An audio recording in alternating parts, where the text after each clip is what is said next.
学聚会突然进来一个那种当年混得特别不好的那种人，然后进来全桌人都说，比如说这个人是我啊，我穿的一套这个马甲就进来了，然后当时就有一个当年特别棒的一个男的就说，哎，刘伟宁啊，最近你干嘛呢？我说啊，我最近没事儿，到处演出嘛。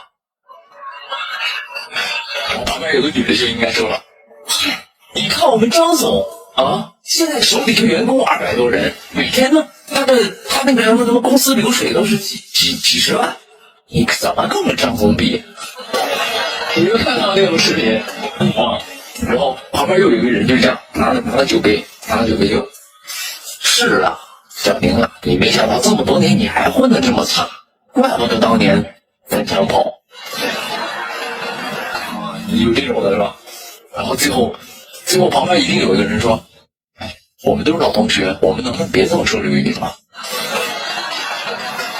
然后呢，这个时候我就先站起来了，没关系，我觉得我们之间最重要的就是同学的友谊。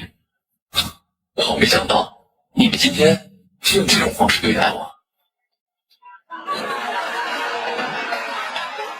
然后那个女的又来了，一个非常事儿的女的又来了，哈，怎么？你能有我们张总有钱吗？哼！我告诉你，我们张总现在混的，这拿钱都能砸死你。然后呢，有一个特别善良的那个同学就说了，哎，你们这有点过分了，我们都是老同学，我们讲讲当年的情分，当年我们都是一起在班里一起度过那么艰难的岁月。当年要不是我跟你说，隔壁班那个男生能打死他。啊，就这种的。然后呢，最后呢，我站出来了。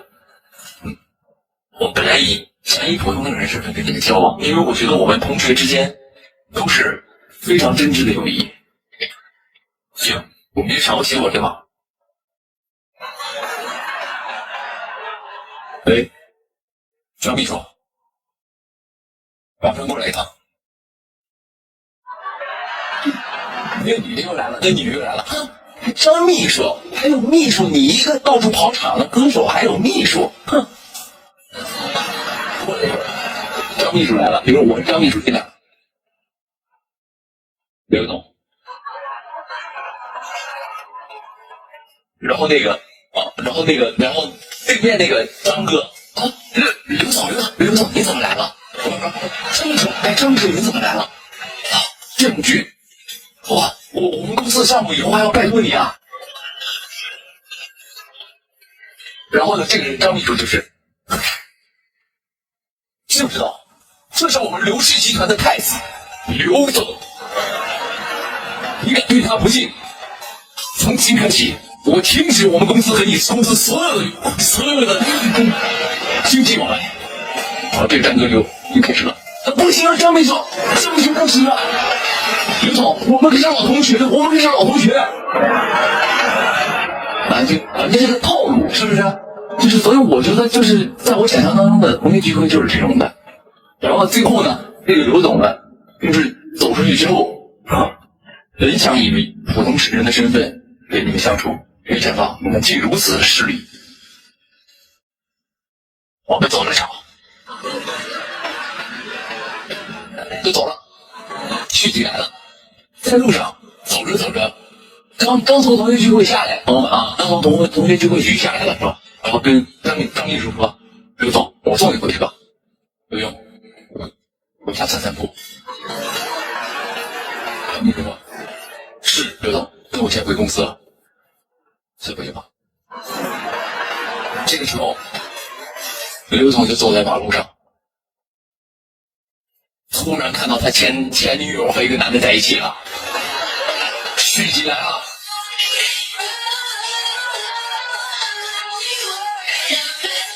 这个时候，这个女的，这个男的，刘总先看到他的这个前女友，看到他，哎，是你，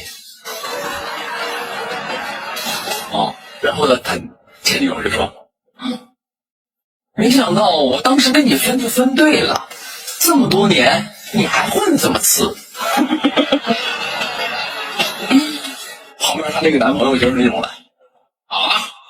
这个就是你跟我说那个你特别穷那个前男友啊，果然长得不咋地。我帮小子，现在混的还没有你姐好呢。不行，到我们公司上班，我们公司现在缺一个保洁，要不你明天就来上班。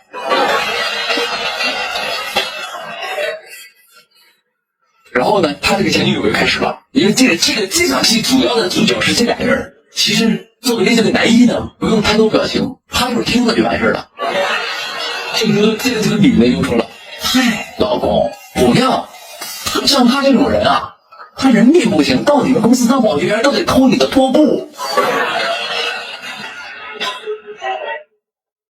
行，我跟你说，我真的当初瞎了眼了跟了你。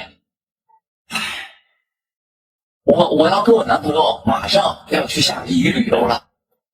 你看你现在穿的用的，一看就还没当年混得好。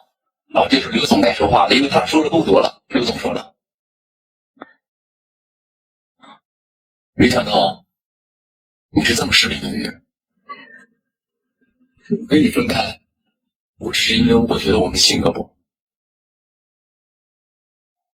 所以你现在跟他踏实吗？你觉得他比我优秀对吗？”这个时候这个小伙受不了了。哎，不是，你说什么？你今天再给我说一遍。就你这样，我告诉你，要身家没身家，要背景没背景，我打你都白打。这个时候呢，刘总该摆出他的经典造型了。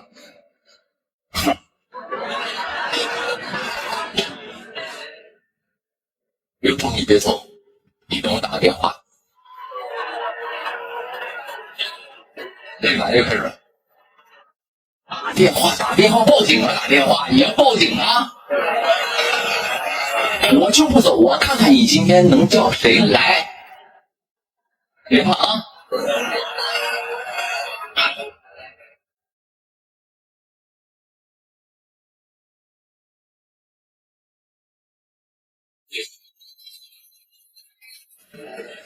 马上叫10名货车人来，马上叫10车人来。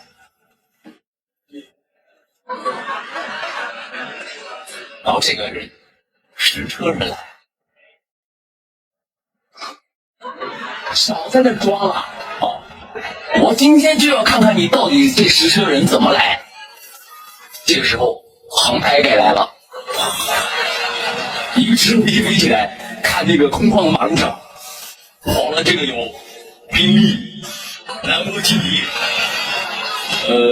迈巴赫，然后那个什么劳斯莱斯10辆车来了啊，然后开到的是一辆兰博基尼，也不知道这车从哪借的啊，最后跟了一辆捷罗啊，就是在最后边